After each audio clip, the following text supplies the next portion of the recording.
Ouça agora o bate-papo do Projeto Mayhem, do site projetomayhem.com.br.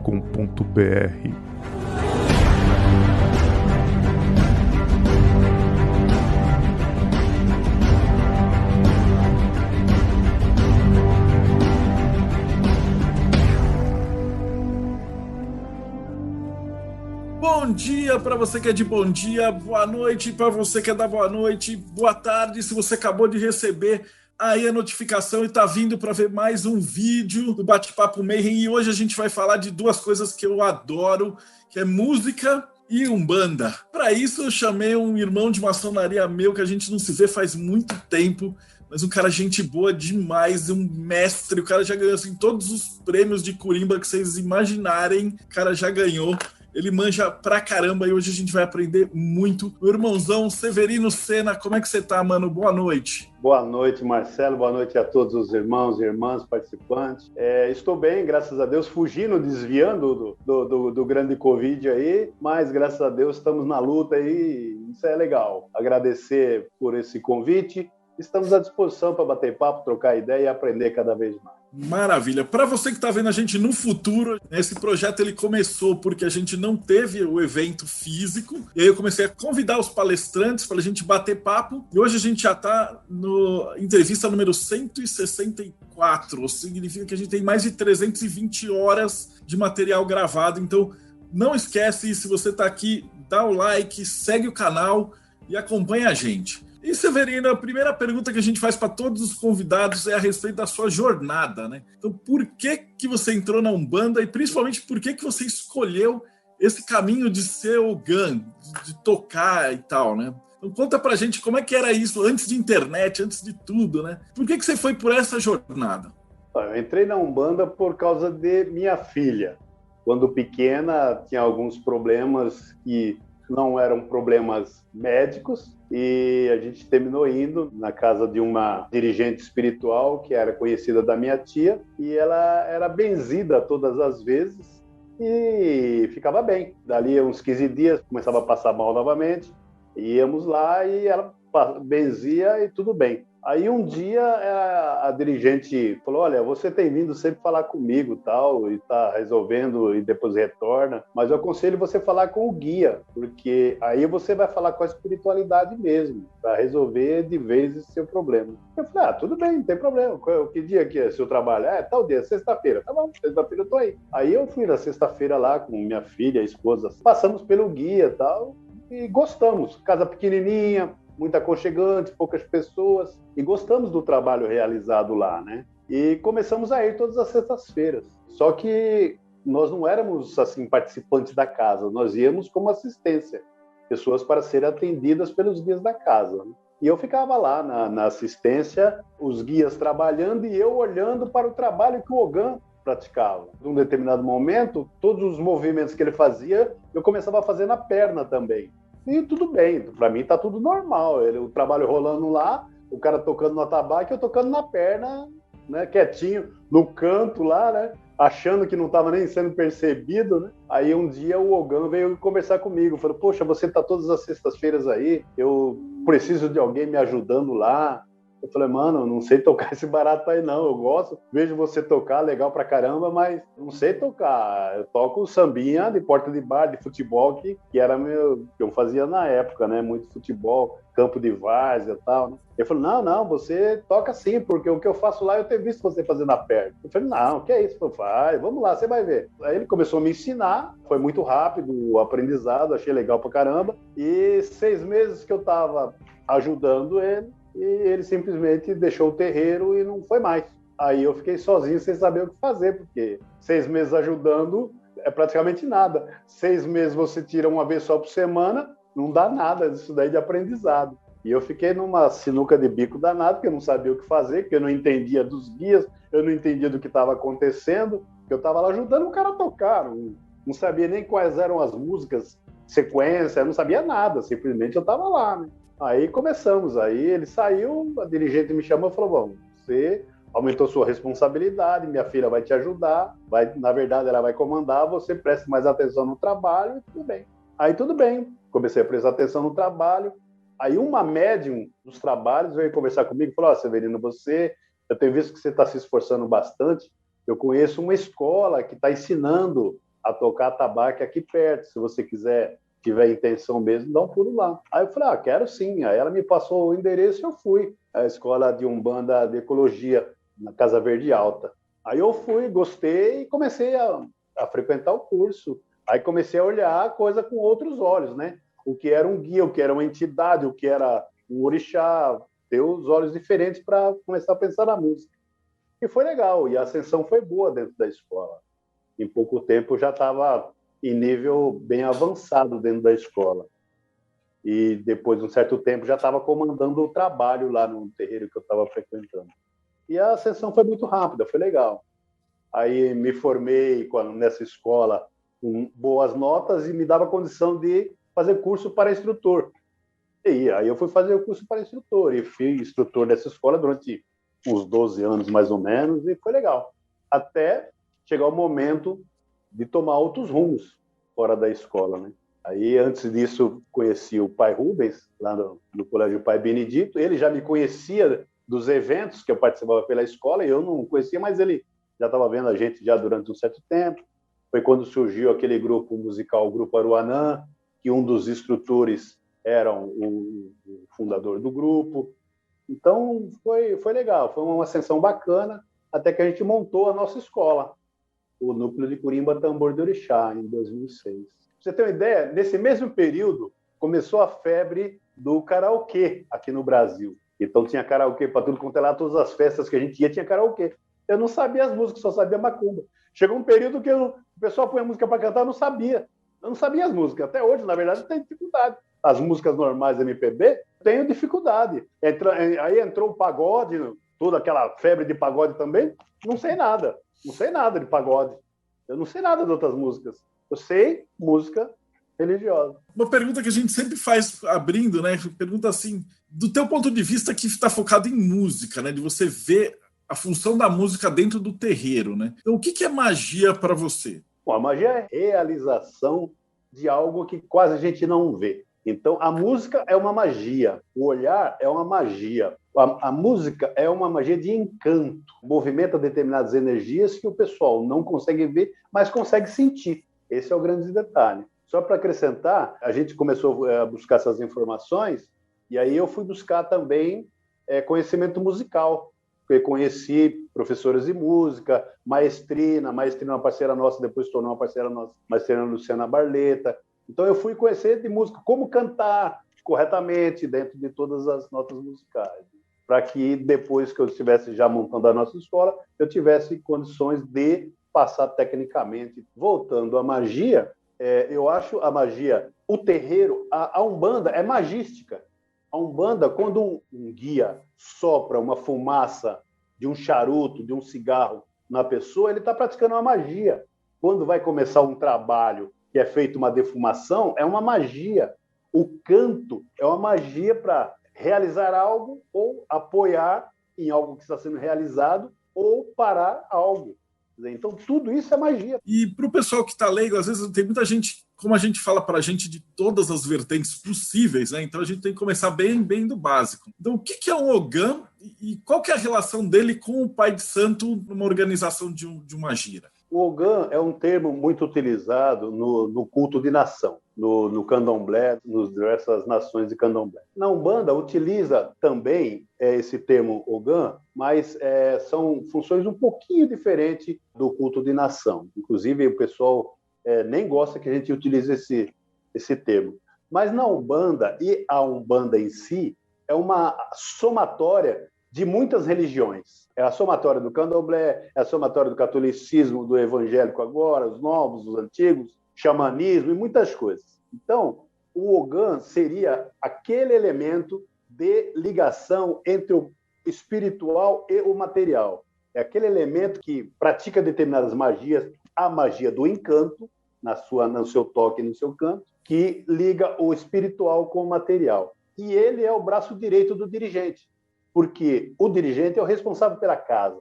O dirigente, dentro da hierarquia, ele tem toda a família espiritual dele como os responsáveis por todos os movimentos que acontece dentro da casa. E o Ogã é o braço direito dele. Então ele tem que pensar o que o dirigente pensa. A diferença entre ele e o dirigente é que ele tem uma mediunidade um pouco diferente do dirigente. O dirigente tem a mediunidade de incorporação e o Ogã tem a mediunidade de magia, magisticamente falando, de não incorporar e tocar um trabalho desincorporado.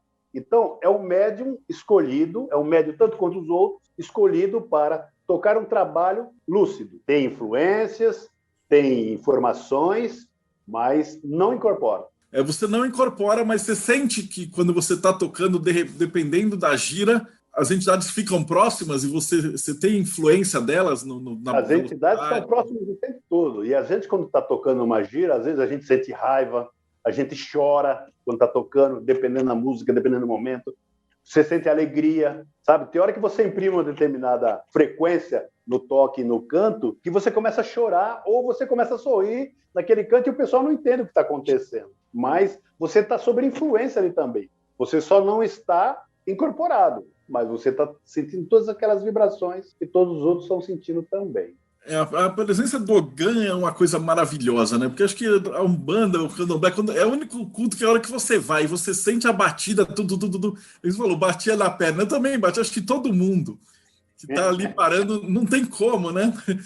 Você escuta a percussão e vai junto, né? Vai junto, a percussão vai junto. Não tem aquele que fica parado de uma percussão, né? Mas eu digo muito nas nossas aulas, a Umbanda é uma religião diferente de todas as outras. Se você pegar o catolicismo, você pegar as vertentes evangélicas, você pegar o próprio candomblé, na Umbanda você tem a chance de conversar com o sagrado.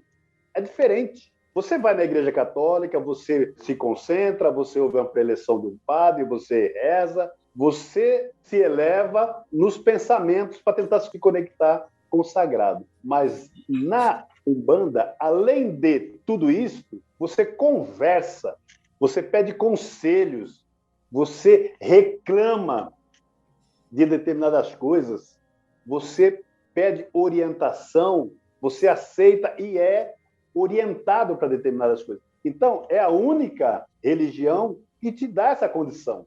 Você conversar com o sagrado. Então, você está com dificuldades, você pede um conselho.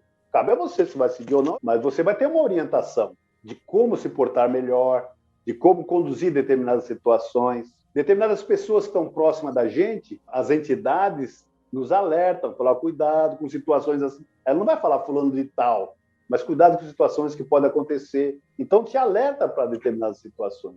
Eu acho isso o máximo. A Umbanda preenche demais muitas necessidades nossas. Eu costumo brincar assim, quando o pessoal entra num terreiro, o guia está lá fazendo milagres, o guia está lá resolvendo um problema tremendo da vida de uma pessoa, mas ninguém olha para o guia. O pessoal olha para o Ogã, porque ele é o único que está fazendo barulho. Às vezes a pessoa entra no terreiro querendo se matar, suicídio e tal, então o guia está lá tentando tirar aquelas energias ruins que estão atrapalhando aquela pessoa, tentando induzir ao suicídio e dando um conselho para a pessoa acordar, mas a pessoa não vai olhar para esse guia, a pessoa vai olhar para o Ogã, porque é ele que está cantando e tocando, é ele que está fazendo movimentação dentro do terreiro. É a primeira pessoa que o pessoal olha, interessante isso. E ele movimenta mesmo a energia, né? Você sente que ele controla pela velocidade, pela música e tal. Pela velocidade, o tipo de mensagem a ser passada, a frequência do toque e o tipo de toque, né? Porque dependendo da música tem um tipo de toque diferente, né? Então, a cada situação tem um tipo de toque diferente e dentro do mesmo toque tem subdivisões. Então, você imprime determinados contratempos, determinados ritmos dentro do mesmo toque para dar ênfase ao que nós estamos falando naquele momento, para dar ênfase a determinados verbos da música para aquele momento. Quando você quer conduzir uma pessoa, para a pessoa fechar os olhos, para a pessoa levar o pensamento a Deus, para que a pessoa se conecte com o sagrado, ou que a pessoa acorde, levante, você precisa se movimentar, você precisa acordar, abra seus olhos. As músicas, dentro da Umbanda, tem música para todas as situações. Agora, vai do Ogã e conhecimento do Ogã para que ele consiga cantar a música certa para o momento certo, dentro da frequência, dentro de toda a harmonia dela. Essa parte da música certa, como é que funciona essa interação do Ogan com o Pai de Santo? Porque, por exemplo, você já sabe de antemão, vai ser uma gira de caboclo. Mas aí, como é que você sabe os pontos que vão ser cantados? Isso é combinado antes? O Ogan é o cara que tem o feeling disso? Como que funciona essa interação? Algumas músicas, alguns pontos, são combinados. Olha, você canta assim, assim, assado. Mas o Ogan, ele tem autonomia para cantar. Ele tem autonomia para modificar. Isso também depende do Ogan e depende do dirigente da casa, tá? Mas por isso que existe o Ogan. Ele comanda um trabalho. Senão não precisava. Botava um CD, um pendrive lá e deixava rolar as músicas. Mas a finalidade do Ogan é movimentar tudo isso. A finalidade do Ogan é comandar o trabalho estando desincorporado.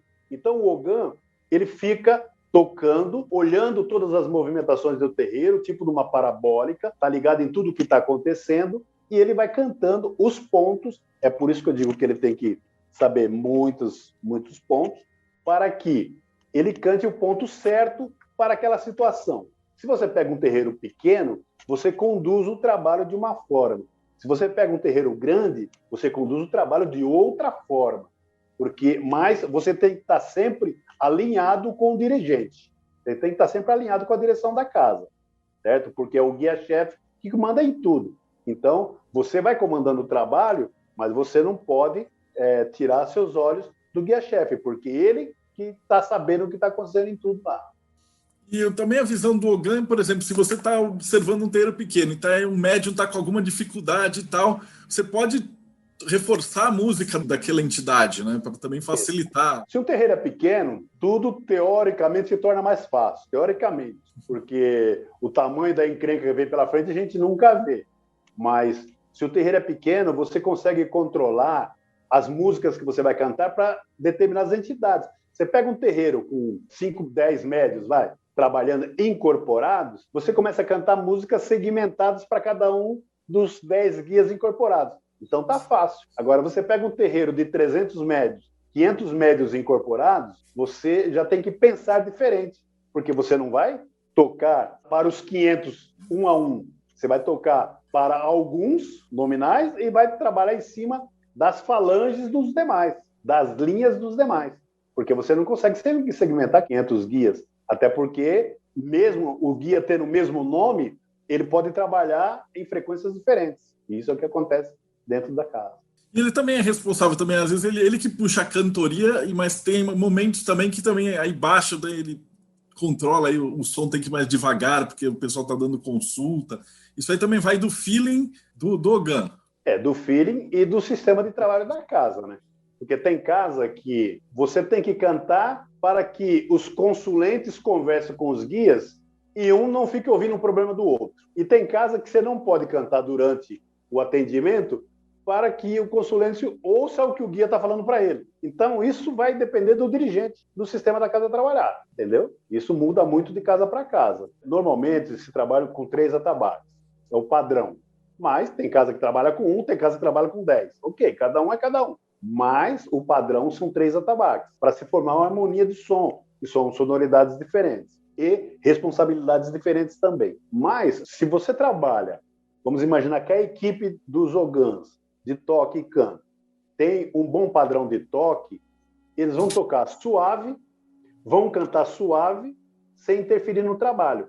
Agora, se os Ogans são aqueles caras desesperados que brigam com o atabaque, aí é melhor parar, porque ninguém vai ouvir mais nada, porque vai ficar uma barulheira enorme dentro da casa e não vai ter mais música, vai ter o som muito alto e atrapalha tudo realmente.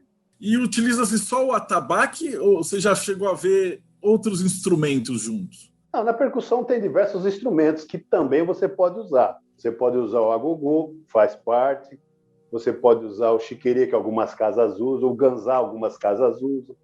Agora, se você pega um dirigente que é músico, então ele gosta de tocar um violão, ele gosta... O que acontece? Algumas músicas tem sempre alguém tocando violão junto com ele. Agora, outras casas não aceitam isso. Tudo bem. Dentro do culto de nação, você não vai ver isso. Na Umbanda, você vê. Acho que essa é uma das belezas da Umbanda, né, cara? De você poder, cada dirigente também dar aquele seu toque pessoal. Esse é o grande detalhe. Por mais que todos sejam dirigentes. Vamos imaginar filhos de Xangô com Yansan, o dirigente. 3 casas com filhos de Xangô com Yansan serão 3 casas diferentes, não serão iguais, mesmo sendo o mesmo orixá. Então, e aí interfere também a trajetória do dirigente. Se ele passou pelo culto de nação, se ele não passou, se ele foi no espiritismo, no kardecismo, se ele não foi, se ele foi só umbanda direto, uma umbanda antiga, uma umbanda mais recente. Isso tudo interfere no trabalho de cada casa. Mas a linha mestra é a mesma, é praticar caridade. E para o pessoal que está assistindo, que ela gostou da ideia, assim, qual que são os passos para a pessoa se tornar um Ogã? Então, ele vai, que nem você fez, ele vai lá e fica batucando e tal, e aí ele tem essa ideia. O que dá para fazer? Qual que seria o caminho aí? Bom, um Ogã, para usar esse termo Ogã, é por isso que o candomblé, às vezes, não gosta que a gente use esse termo. Porque o Ogã, ele já nasce Ogã. Porém, como o diamante já nasce um diamante, mas primeiro ele é uma pedra de carbono. Ele precisa ser lapidado para ter o valor do diamante, correto? O Ogã é a mesma coisa. Ele nasce Ogã, ok, mas se a religião fosse depender dos Ogãs natos, não haveria religião. Isso é na Umbanda e no Candomblé. Porque se você pegar, você vai no Candomblé e fala, é o Ogã fulano de tal, o Ogã fulano de tal, aí ele põe o guia dele em terra, na casa dele. Não põe no xirê, mas na casa dele põe. Então, porque o Ogã em si, ele não incorpora. O Ogã, a mediunidade dele é diferente. Porém, principalmente na Umbanda, grande parte das pessoas que tocam e cantam não são Ogãs natos, estão Ogãs.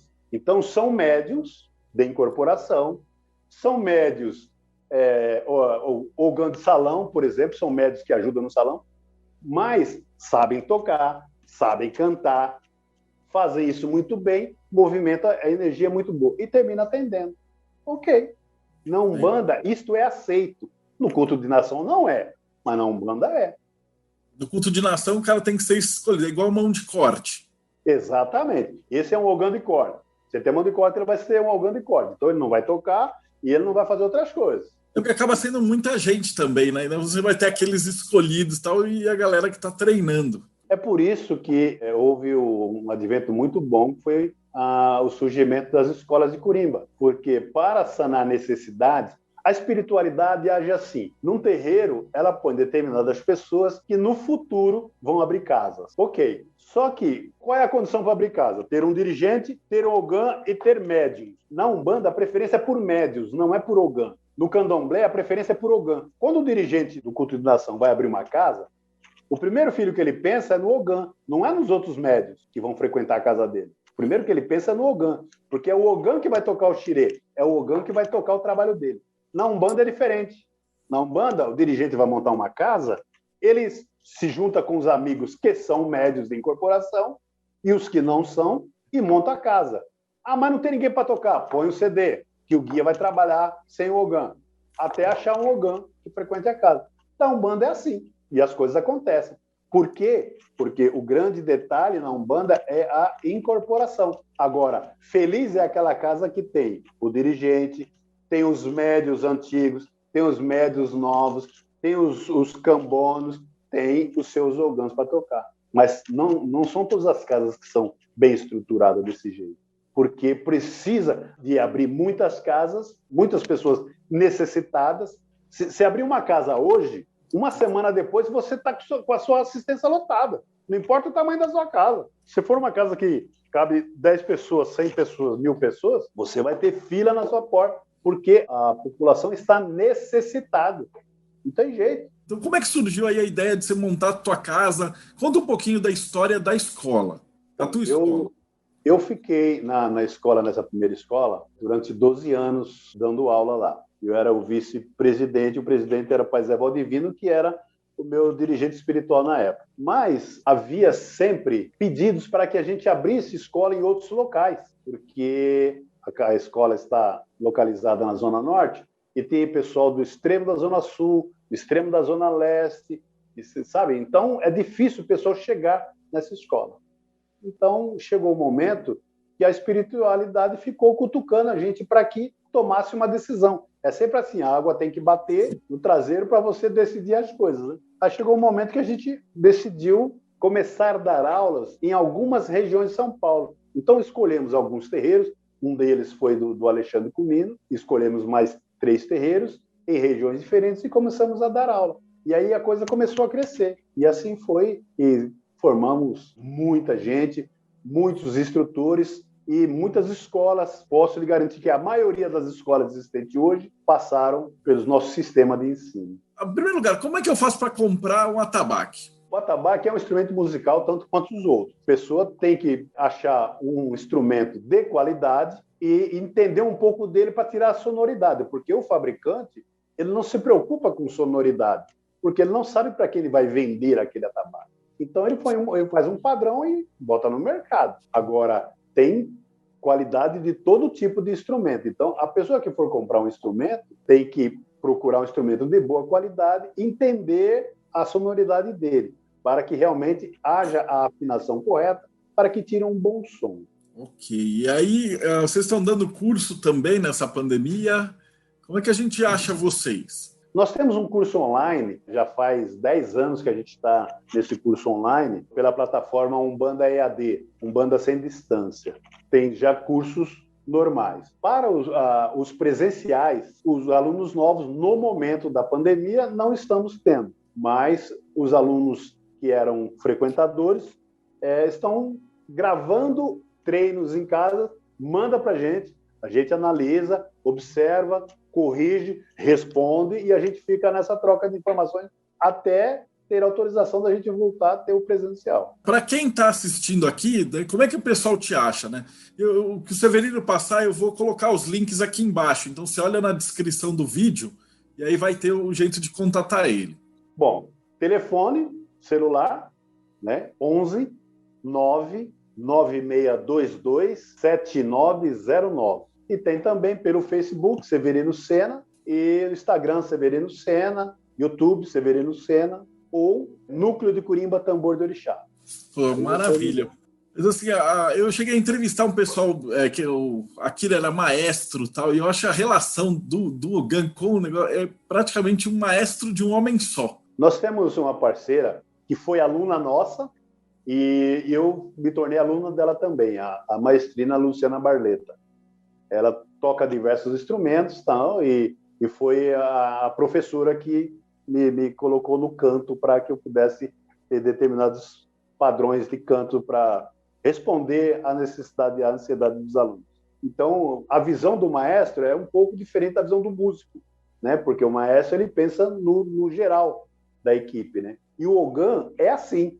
O Ogan, principalmente o Ogan-chefe, que é o Ogan de rua, o Ogan no maior atabaque, ele é a ligação com o dirigente e com os médios de comando da casa, ele toca, canta, e o pessoal toca junto com ele, ele comanda o que está acontecendo, comanda o outro, comanda o que está entrando, então ele fica na situação. Ele realmente está regendo um trabalho desincorporado. Eu tenho uma pergunta aqui da Sônia, ele fala assim, como é que essas diferenças de batida, existem batidas básicas, e daí você constrói, por exemplo, numa gira de baiano, numa gira de caboclo, numa gira de preto velho, como é que é feita essa diferenciação? No culto de nação, existem batidas ou toques específicos para determinados orixás.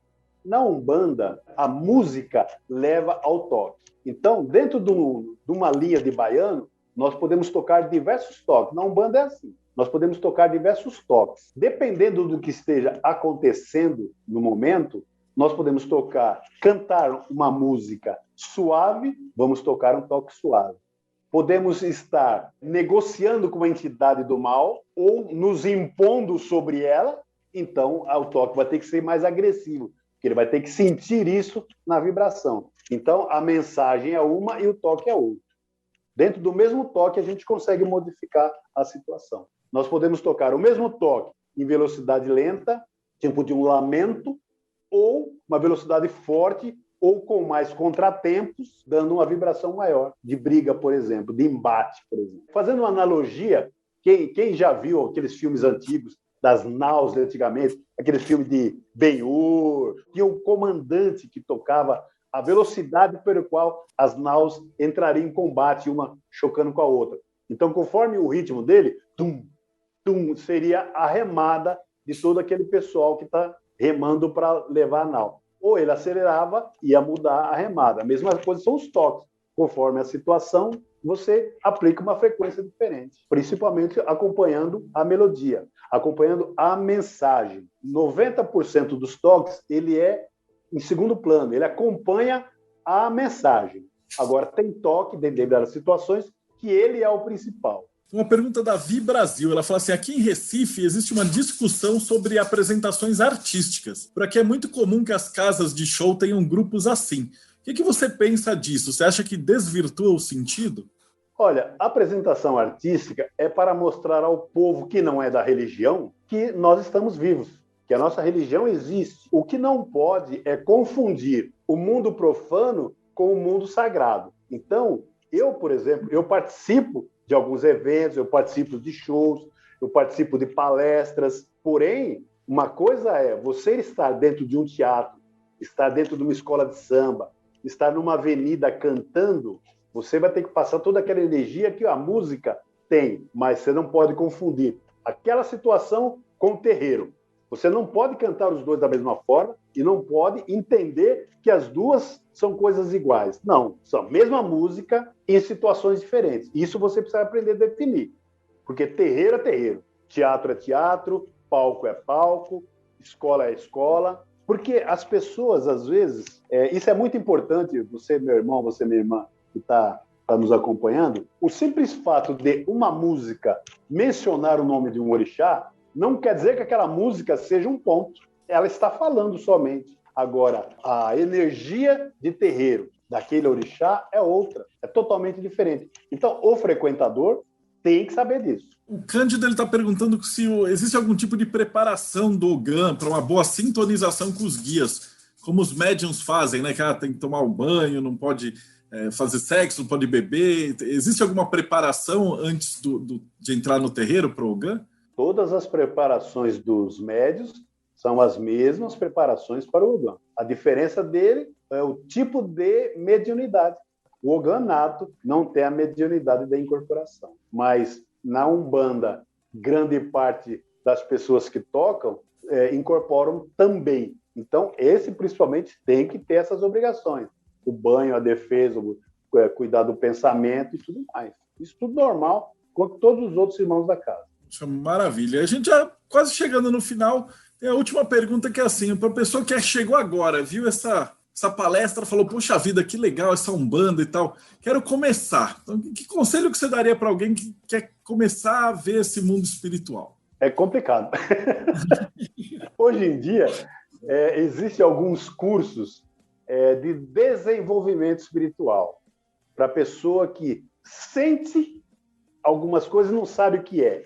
Sente a energia passando pelo corpo, mas não sabe o que é. Então, alguns terreiros trabalham com cursos de desenvolvimento espiritual. Outros terreiros fazem esse desenvolvimento sem ser curso específico. Então, isso depende muito do tipo da casa, depende muito do tipo do dirigente, da formação do dirigente. Se trabalha no desenvolvimento do corpo mediúnico ou no desenvolvimento em tipo de cursos. Agora, em os dois casos, muito importante, a pessoa precisa ler, a pessoa precisa buscar informação, saber o porquê está lá. Porque muitas pessoas, porque tem a incorporação, não precisam, o meu guia faz tudo. O guia faz a parte dele, mas você tem que fazer a sua. Por exemplo, o conhecimento que você tem, se você não fosse buscar, nunca ia cair no seu colo.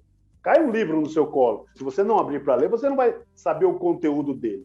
Mesma coisa é o médium. Ele entra num terreiro, tá bom? Ele vai sentir as energias, a dinâmica de terreiro vai ser explicada, a dinâmica de incorporação vai ser explicada, mas ele tem que buscar informação. Sem informação, não consegue definir o que acontece com ele. Fantástico, Severino. Eu queria te agradecer demais pelo tempo. Foi um bate-papo fantástico, não faz muito tempo que a gente não se vê. Acho que a última vez que a gente se viu fisicamente, acho que foi no velório do Rubens. Putz, e lá, quando os Logans também foram prestar uma homenagem dele, que bate, assim, arrepia, assim, hoje só de lembrar. Tanta energia que tinha, né? E agora com também a pandemia, essas coisas, a gente não está conseguindo se falar, mas torcendo, cara, eu fiquei muito feliz. Brigadão por ter conseguido conceder essa entrevista para a gente. Eu fico muito agradecido por esse momento, fiquei contente em te ver, agradecer a todos esses irmãos que estão aí, ao Rodrigo e todos os outros irmãos que estão participando junto com a gente. Sempre que precisar, pode dar um alô que a gente conversa, a gente faz, explica, toca, canta, dependendo da situação, não tem problema nenhum. Então, para você que acompanhou a gente até aqui no programa, não esquece, segue o canal, dá o seu like, faz aquelas coisas do YouTube que eu já devia ter aprendido, mas a gente vai esquecendo, a gente fica empolgado na conversa. Segue o Severino também, viu? Você tem um canal? Qual que é o teu canal, Severino? Severino Sena. Tem no link aí embaixo. Severino Sena. Então também, ó, clica no link aqui embaixo, segue o Severino, já dá o like nele. O que você coloca no teu canal? Pontos, músicas, apresentações, parte de aulas. Ah, fantástico. Então não esquece, segue o Severino também. E a gente se vê aí no próximo Bate-Papo Mayhem.